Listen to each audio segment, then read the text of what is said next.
आज माननीय न्यायालय ने हम लोगों को दोबारा इस मुद्दे पे जो एप्लीकेशन है साइंटिफिक इन्वेस्टिगेशन की, उसमें कार्बन डेटिंग और जो साइंटिफिक इन्वेस्टिगेशन की मांग की गई है उसमें दोबारा माननीय न्यायालय ने उसकी क्लैरिफिकेशन के लिए आज लगाया था।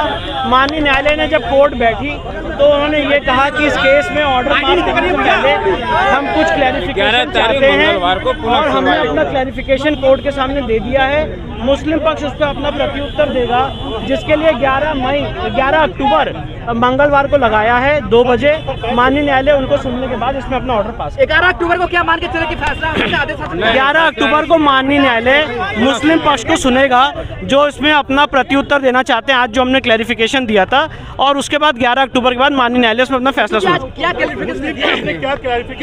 नहीं, क्लैरिफिकेशन कोर्ट ने हमसे मांगा था। कोर्ट ने हमसे क्लैरिफिकेशन मांगा था कि जो शिवलिंग मिला है 16 मई को, क्या वो पार्ट ऑफ सूट प्रॉपर्टी है कि नहीं, जिस पे हमने ये बताया कि हमने अपने सूट में विजिबल और इनविजिबल डेटीज की मांग की है, और जब वजू खाने में जो पानी था जब वो कम किया गया तो जो इनविजिबल डेटीज थे वो विजिबल डेटीज हो गए, पहली बात। दूसरी बात, कोर्ट ने कार्बन डेटिंग और साइंटिफिक इन्वेस्टिगेशन पे भी क्लैरिफिकेशन मांगा, जिस पे हमने बात रखी कि ऑर्डर 26 रूल 10A CPC में व्यवस्था है कि कोर्ट साइंटिफिक इन्वेस्टिगेशन के लिए एक टीम गठित करके एक सर्वे कमीशन अपॉइंट कर सकता है। इन दोनों मुद्दों पे कोर्ट के सामने हमने अपना क्लैरिफिकेशन रख दिया है।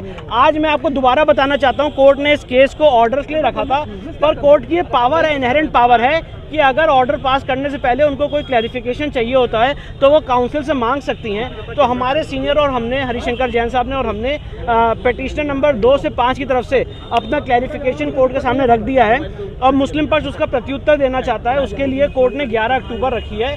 11 अक्टूबर को मुस्लिम पक्ष को सुनने के बाद कोर्ट इसमें अपना फैसला सुनेगा। यानी कि फैसले में भी वक्त लगेगा, थोड़ा वक्त लगेगा। 11 अक्टूबर के बाद फैसला। विष्णु जी,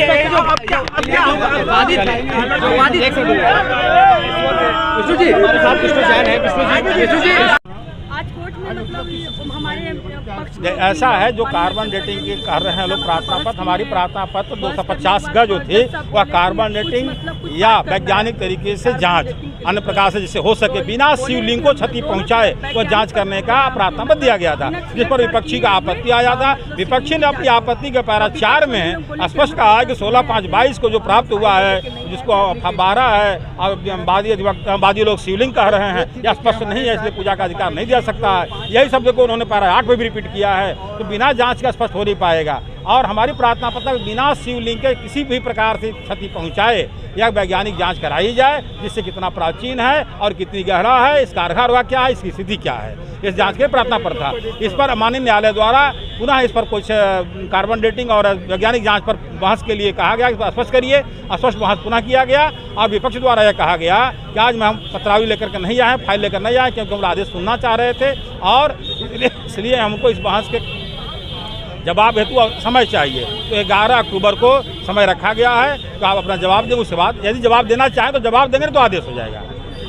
ऐसा न्यायालय द्वारा आदेश हुआ है। 11 अक्टूबर को पुनः सुनवाई के लिए रखा गया है।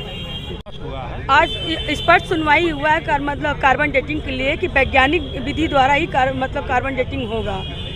और बस चल ही रहा था कि मतलब विपक्ष लोग बोले हैं कि अभी हम लोग फैसला सुनने आए थे, हम लोग अपना फाइल लेकर नहीं है, ऐसा एक अगली तारीख हम लोग को दिया जाए, तो 11 तारीख हम लोग को दिया गया है। बात की जाए, आप लोगों का 2 ग्रुप बन गया है, तो एक तरफ से वो कह रहे हैं कि डेटिंग करानी चाहिए, एक दूसरे कह रहे हैं कि नहीं करानी। देखिए, वो क्या कह रहे हैं क्या नहीं कह रहे हैं ये वो जान देंगे। हम लोग चारों लोग एक हैं और हम लोग भोले बाबा के कहीं तो करे, साक्ष्य जो मिल गया है उसको तो हम लोग पूरा मतलब करवे करेंगे ना, कि ये क्या भोले बाबा हैं कि फवारा है, क्या है, उसके लिए तो हम लोग जांच की मांग की है, तो वैज्ञानिक विधियों द्वारा जांच की मांग की है हम लोग।